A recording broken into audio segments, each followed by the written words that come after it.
with a lineup change, taking Leaky Black off the court and putting someone else in there. You're not going to do that until Anthony Harris is going to come back, which will lead me to this point. It appears that Anthony Harris and Sterling Manley are on the verge of being ready to play for Carolina to put on the uniform. When that happens, how much of an impact will those two guys have for the Tar Heels?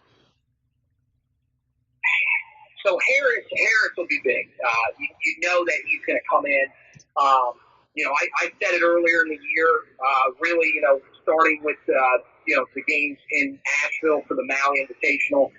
After what we saw in the first game of the season from R.J. Davis, he was pretty much fighting to keep that job. I think now, one thing that's really interesting is that the struggles of Leaky Black have kind of overshadowed some of the offensive struggles that we've seen from R.J. Davis at times, because R.J. Davis is younger, Leaky Black's a guy that's been around for a while, and Leaky's really having the trouble on both ends before where, R.J., had some trouble containing the dribble drive at times too, but again, he's young. That's something that you have to respect, and you feel like there's a little more upside with his offensive game. So maybe Anthony Harris is that guy that's coming back to take over the spot that Leaky Black currently holds as starter, which I think, could be good for both guys. I think Anthony Harris is a guy that can thrive as a starter. We saw him last year when he did play significant minutes before he got injured again and missed the remainder of the season. He was playing pretty well when he was playing significant minutes against, Yale. That was the game that,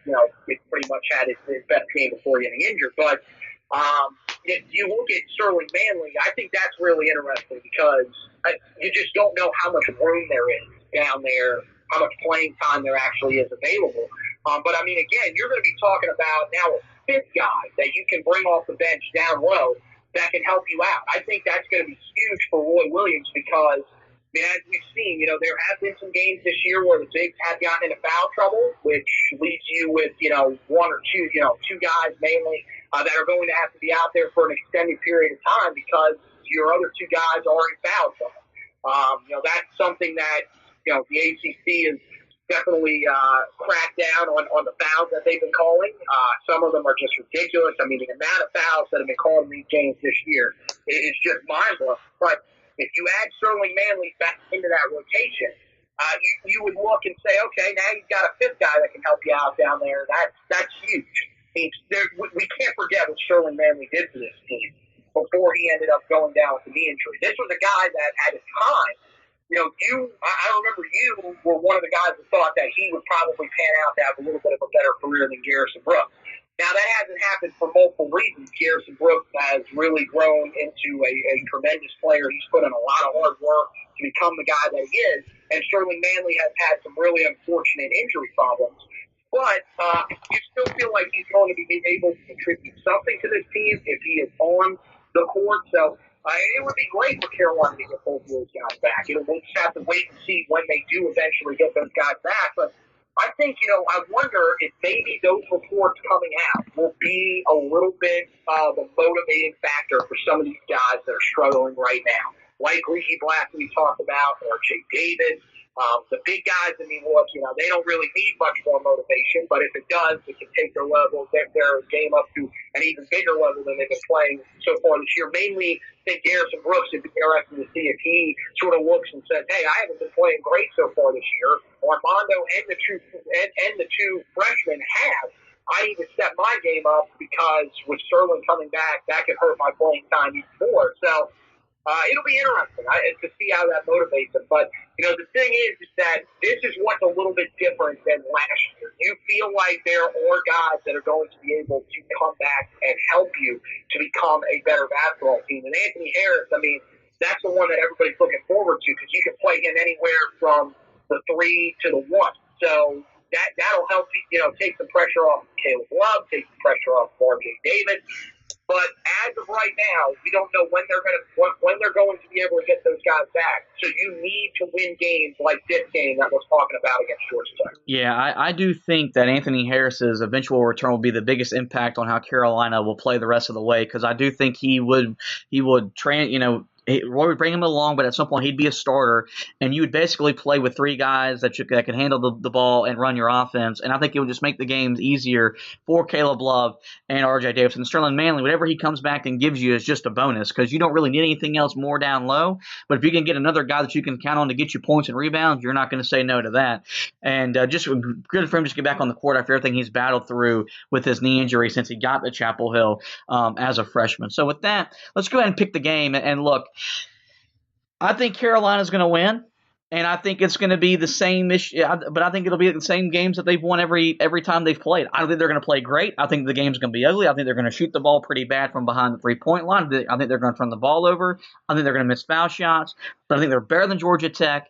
And I think they know that the way the trajectory of their season kind of starts with this game. Because, after this, you got another little mini break because of the game against Syracuse being postponed due to COVID issues. So you get it, you'll have another chance to get off before you really get into what would be an 18 straight game gauntlet of ACC play.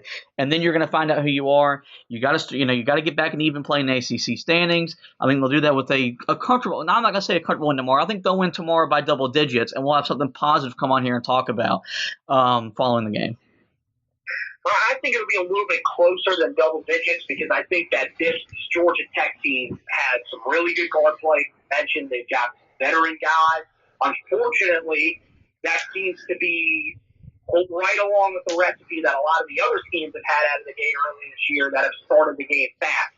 That's going to be one of the keys in this game for Carolina. Can you shake off the slow start and not get yourself in a double-digit hole at some point that you have to fight back to win? This is a game that you probably could do that in, but you saw in the last game against NC State, that was a game where if you don't get down as big as you did early on in the game, you win that game. You can't get down double digits. At one point against State, they were down 17. That cannot happen.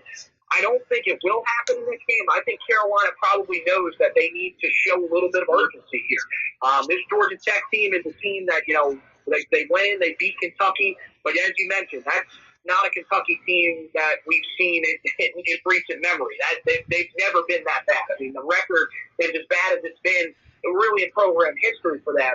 And, their other win was against the Nebraska team that, again, it's still on the rise under Fred Hoiberg, but still don't really know a whole lot about them. So I feel like Carolina is in good position to win this game. It's going to go through the bigs again. You feel like that's an area where they could dominate like they did last year. I like the fact that Armando Bacot is playing well along with the two true freshmen, and you feel like maybe this is another game where Garrison Brooks has a chance to get himself on track against the team that he had a lot of success against last year. So I think Carolina wins, but I think it'll probably be somewhere in that 6 to 8 point range, which, again, it'll have you feeling good that they got to win, but still questioning a few things. But it feels like that's just how every game is going to be for Carolina. Yeah, I think this will be a year where even after wins, we're still going to have some worries about the way this team is playing and where they're going. But I mean, as I've said all year long, I do think eventually they're going to get to a point where they're playing really high-level basketball, and they'll be a very hard team to beat at some point. Hopefully, it's sooner rather than later. So with that, let's go ahead and wrap up this edition of the podcast. We're going to talk about the website, HeelToughBlog.com. It's a busy week because it's Orange Bowl week for Carolina football. Anthony's been getting you ready for the matchup with the A&M Aggies, which will happen on Saturday night, 8 o'clock ESPN, Carolina versus A&M. Preview article, preview podcast, players to watch in the bowl game, players that are not being in the bowl game. You can find all that on the HeelToughBlog.com. Basketball side of things, we got the game against Georgia Tech. Mark's going to have the preview. We're going to divide up the recap because of the way the game is going to be not on national television, not even on ACC Network. We're going to have to try to scrap and find a way to stream the game. So but one way or another, we'll have you covered on everything that happens post Georgia Tech. So make sure you get to the website, HeelToughBlog.com. And lastly, talking about the podcast, we encourage you guys to rate, review, and subscribe. You can find us on every major podcasting platform. Most will be Spreaker, iTunes, iHeartRadio, Spotify, TuneIn, Google Podcasts. Give us a like. Give us a review. Most importantly, we want you guys to subscribe. That way we get every podcast in your podcast feed. Well, with that, well, thank you guys for listening. Thank you, Anthony, for hosting. Go Tar Heels.